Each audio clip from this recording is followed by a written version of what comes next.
गुरु की अगर मैं बखानूं तो लगे जैसे दिल कर को दीपक दिखाना।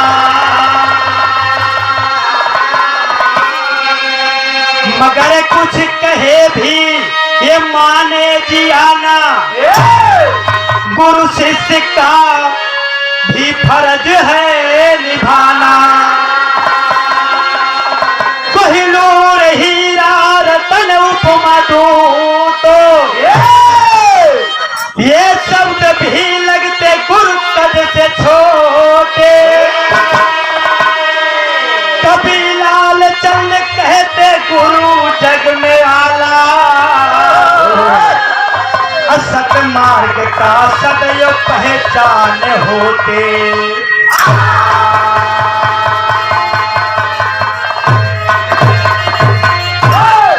गुरु सदैव सतमार्ग ही शिष्य को दिखाता है बाबूजी, अच्छी शिक्षा देता है, बुराइयों की तरफ कभी नहीं उंगली दिखाता है।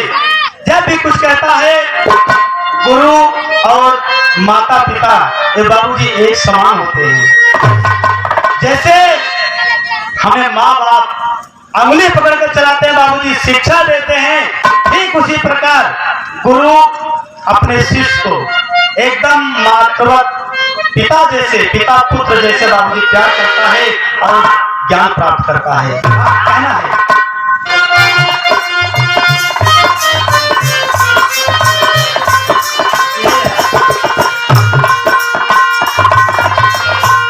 हेलो कि अमृत के धार के हूँ केतनो पियाई गो माई बिना।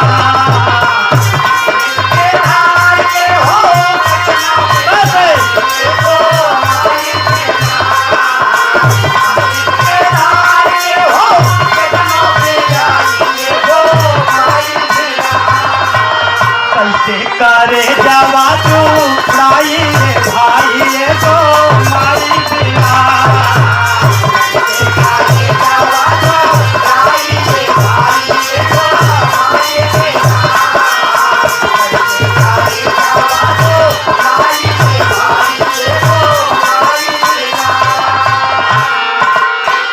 गीत से बढ़िया बाबूजी, अरे गुरु के सरनिया में सब सुख पाई जे भी जाई भाई। गुरु के शरण में बाबूजी हर सुख संभव है जो गुरु के शरण में जाएगा। कैसे बात करता है? अरे गुरु के शरणिया में सब सुख पाई जे भी जाई बीरा।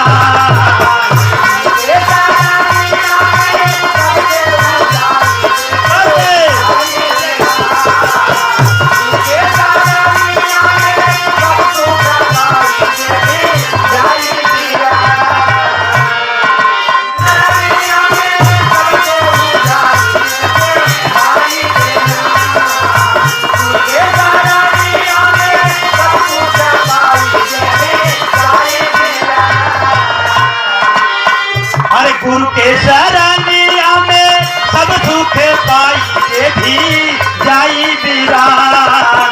सुघर दिया बनाई शरणिया जे भी जाई बीरान।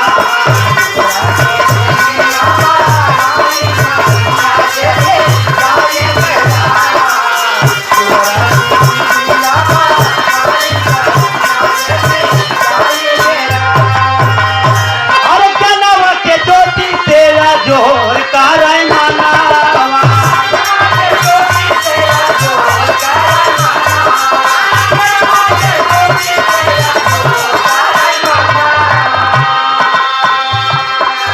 सोना के समान कराए माटी जैसे तना।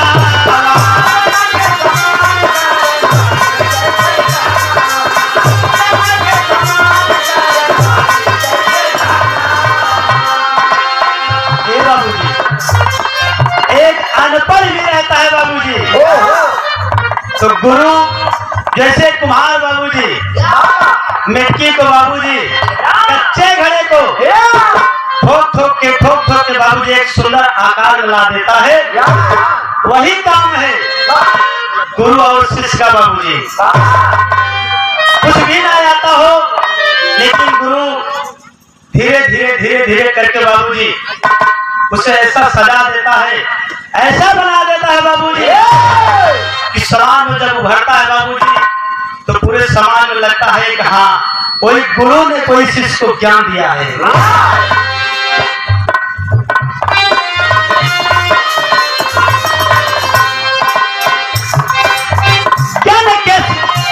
अरे जनवा के ज्योति से या जोर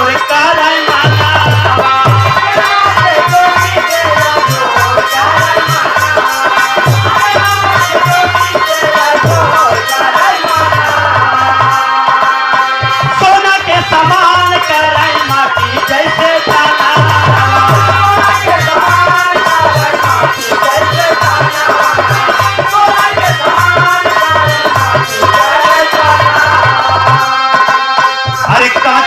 से के भी देले फूलवा बनाई जे भी जाई धीरा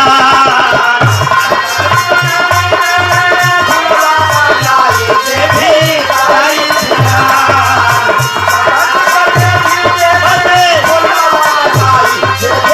जाई सुधर जीनी किया बनाई तारनिया जे भी जाई धीरा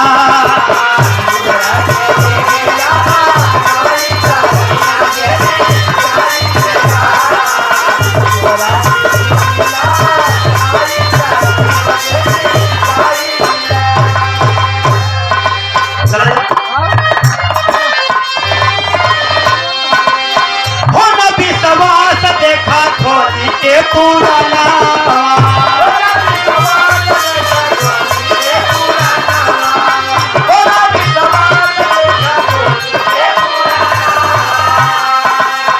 नमवाय मारे कैले के ताने सुजना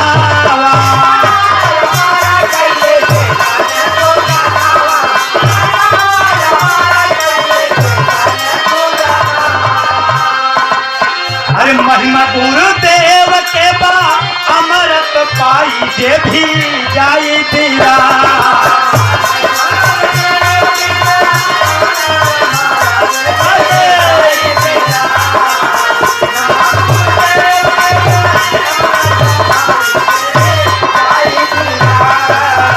सुधर जीनी किया बनाई सारनिया जे भी जाई धीरा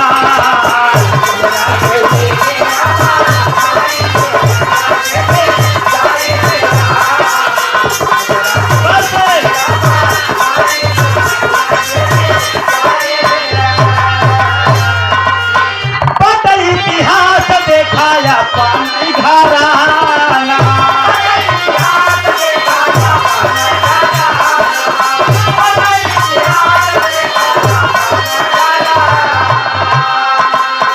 दादा रामधार से जुगनू के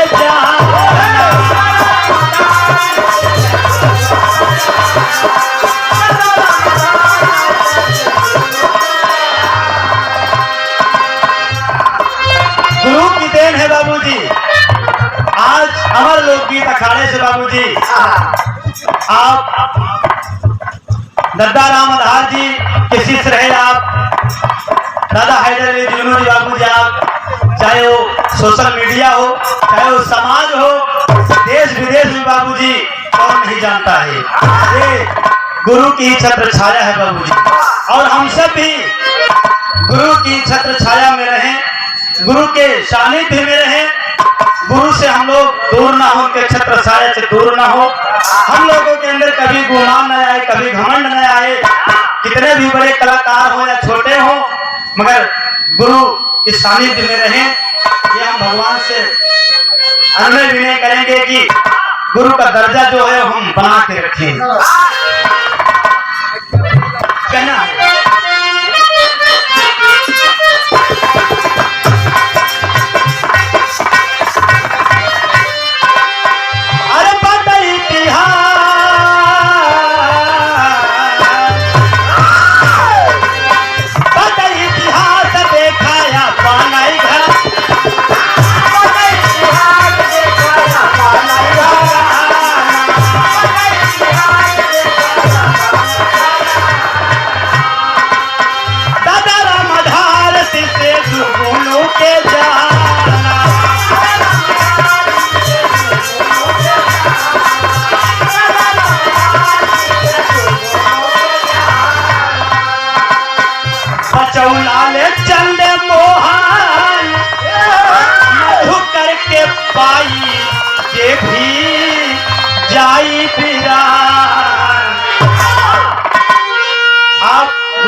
सानिध्य मिल रहा है, हम बहुत खुशी है बाबू जी कि आप सबके सानिध्य में आए, अच्छी शिक्षा प्राप्त कर रहे हैं।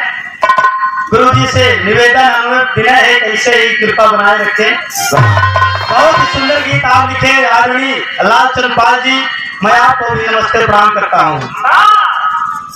अरे बचौ लाल चंद मोहन मधु करके पाई सिरे नाई बिरान, अरे सफल जिंदगी बनाई सरनिया जे भी जाई बिरान।